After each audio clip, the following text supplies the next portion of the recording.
हिमाचल में आई आपदा के बाद नेता प्रतिपक्ष जयराम ठाकुर ने सुखविंदर सरकार से पूछा कि पिछले साल के आपदा प्रभावित परिवारों को वायदे के अनुसार रिलीफ क्यों नहीं दिया गया।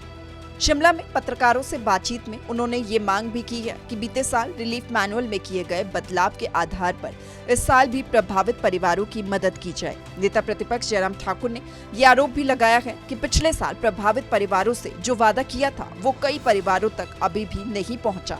कि जो पिछली बार बरसात का जो नुकसान हुआ है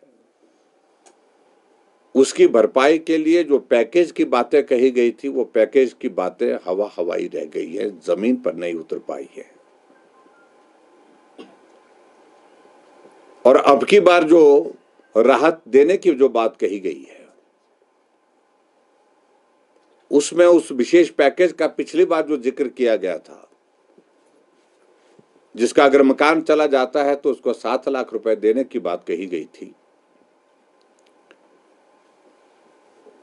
किसी का घर आंशिक रूप से अगर डैमेज है तो उसको 1 लाख रुपए देने की बात कही थी।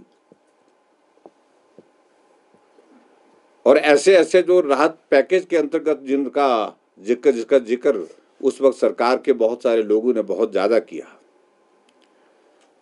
लेकिन मैंने ये भी देखा कि हिमाचल प्रदेश में अभी तक जो 7 लाख रुपए देने की जो बात कही गई थी उसमें से बहुत सारे लोग जिनका घर चला गया है अभी तक नहीं मिल पाया है। इसके अलावा मुख्यमंत्री ने इस बार की आपदा को लेकर भी प्रदेश सरकार से आग्रह किया है कि इस बार की आपदा भी पिछले साल की आपदा की तरह ही विनाशकारी रही, जिसमें पिछले साल की तर्ज पर मुआवजा देने का इंतजाम सरकार को करना चाहिए।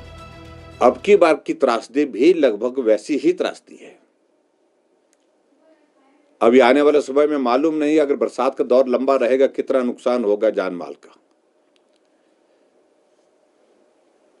लेकिन जो पैकेज की बात उस वक्त कही थी 7 लाख रुपए एक घर के लिए, मेरा मुख्यमंत्री जी से आग्रह है कि ये त्रासदी भी उसी तरह की है, सिमिलर नेचर की है, जहां लोगों की जिंदगियां भी गई है, लोगों के घर भी गए हैं, बाग बगीचे चले गए हैं, तो उनको भी उसी तर्ज पर उस पैकेज के आधार पर ही जो है वो मुआवजा देने का इंतजाम करें। अब देखना होगा कि प्रदेश सरकार में हुए नुकसान के आंकलन और निरीक्षण के बाद सरकार किस फैसले पर पहुंचती है। साथ ही ये भी देखने वाली बात होगी सरकार मौजूदा हालात के बाद प्रभावित परिवारों को किस तरह फौरी राहत और राहत राशि देती है। सूर्य समाचार के लिए शिमला से ब्यूरो चीफ अरुण उनियाल की रिपोर्ट।